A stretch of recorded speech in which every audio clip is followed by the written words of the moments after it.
طریقه خویشاوندی مستحکم کردن. یعنی این نیکی، یعنی اگر مکافی بوده چی بگیم شما با وی نیکی کنید، شما این وی ها نیکی میکنید. یا که وی ها مثلا یعنی چی؟ یعنی ها نه این نه سیله رحم حساب میشد، لیکن سیله رحم حقیقی بوده چی میگیم؟ سیله رحم حقیقی بوده هم نمیگیم که وی ها شوگته که وی ها شما یا چی اعتراف نمیکنن، فقط وی ها شما با دشمنی میکنن، بدی میکنن، شما اعتراف نمیکنن، لیکن شما با وجود همین چی میکنید وی ها به نیکی میکنید. ها شما وی ها به چی میکنید؟ نیکی میکنید. مثل لسان حال رجل چی میگوید؟ یعنی اقاربی ها اقاربی یعنی خیشوی من گشدم های من، ها همین خیلی ضرر میرسن که مثل گشدم میشن وی ها برای تو، لیکن با وجود همین تو باید که وی ها با چی کنی؟ نیکی کنید. یعنی نیکی کردن را کو وی ها یعنی به همین کتی یعنی چی میشد وی ها یعنی گناهش خودش بیانه، لیکن ما مطلوب از ما چی باید که هیچ وقت یعنی قطع صله نکنیم، یعنی قطع صله نشونش در کار، صله رحم باید که چی دوی مثلا مستحکم شونش در کار، یعنی دوی باید که مستحکم شود. یکم بار دیگه بار نمیدن دوی یعنی سالهای دراز مثلا پولی مولی و همه چی که دیار نمیکنه، یکی حالت داشت که یکم کار میگه نمیکنه، گپش نمیگه، یکم گپ میگه پر میکنه، سلام نمیکنه، علیک نمیگیره، مثلا گپ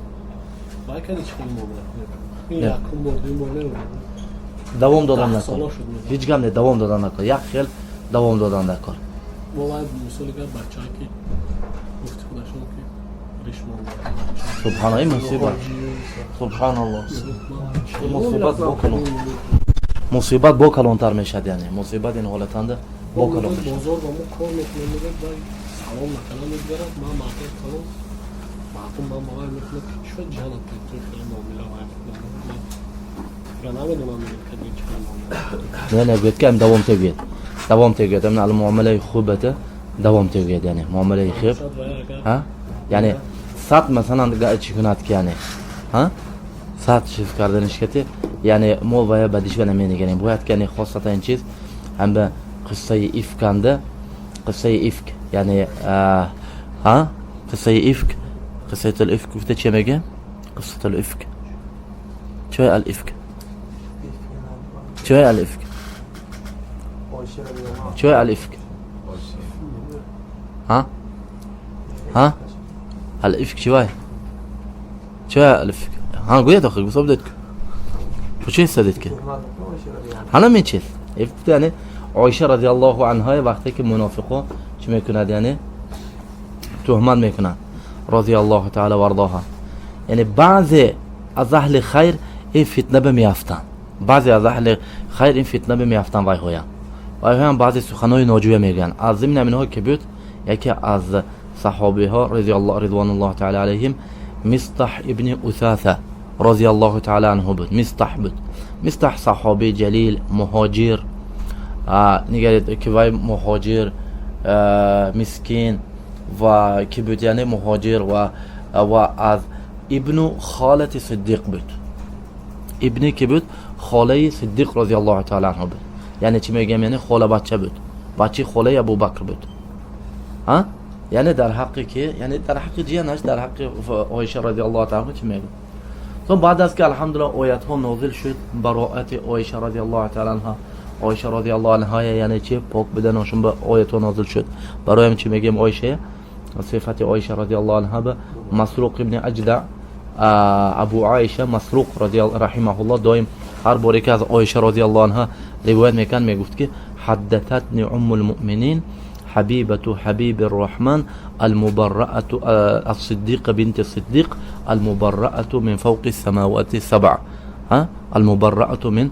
فوق سماوات السبع میگفت یعنی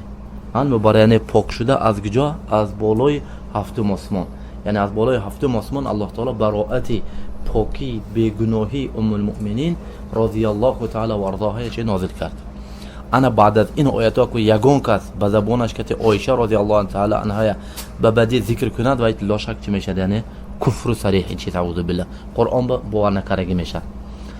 از شاهد همین خیلی مثلا سونه مصطح رضی الله تعالی توبه میکرد اینها. از شاهد بعد از که همین چی یعنی این فتنه برداشته میشه صدیق رضی الله تعالی چی میکنه یعنی قسم میخوره، که من این بچه دیگه یاردام نمیتونم گفته این بچه یاردام نمیتونم گفته تا همینه چه خیش که آخر بچه خاله که یاردام میداد یعنی بعد از همین قدر بدی کردن یعنی این چیز مثلا چه یعنی حق ناموس انسان به گپ شد اینجا یعنی صدیق رضی الله تعالی عنه همین قدر نیکی میکند وای همین قدر خوبی میکنه با وجود همین سونه وای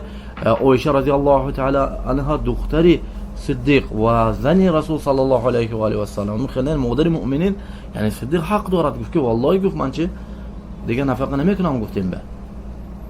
گفتین الله تعالی چه سوره نوران چه گفت لا یأتلی گفته چه امر کرد که یعنی قسم نخورد گفته من های اول الفضل که چه من اول قربای و مسکین که خوبه مهاجرا به نفقه کردم یعنی چه نفقه کنید گفت الا تحبون ان یغفر الله لكم یعنی نمیخواهید که الله تعالی شما چه مغفرت کنه هم به اینا باید که چی قدری که بدی کند چی قدری که چی کند باید که صله رحمت رساند یعنی فهمده بیاد که نظم معامله کنید یعنی میخونه